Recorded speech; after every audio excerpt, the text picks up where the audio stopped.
People are paying the price for this war. American soldiers are dying for this war. Hundreds of more have been injured for this war. We see a crisis in the Middle East that's growing and not subsiding.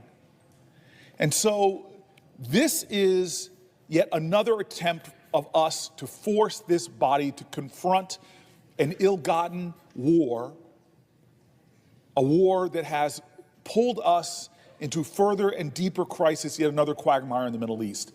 I want to make a couple of points.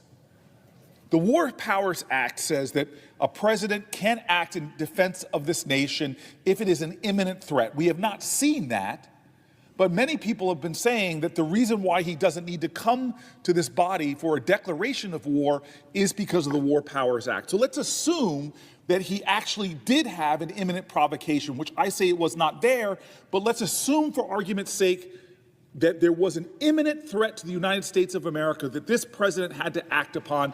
That would have triggered 60 days.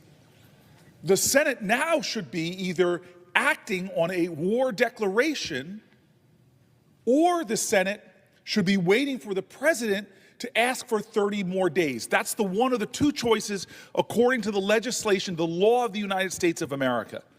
But just moments ago in an open hearing, we had the Secretary of Defense say, well, no, that 60 days is paused because we're in a ceasefire. That is illogical and not in alignment with the law of our land. We have an active military blockade going on.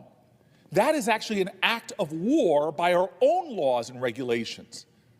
We have an area of this nation, the Hormuz Strait, is under a blockade, an act of war.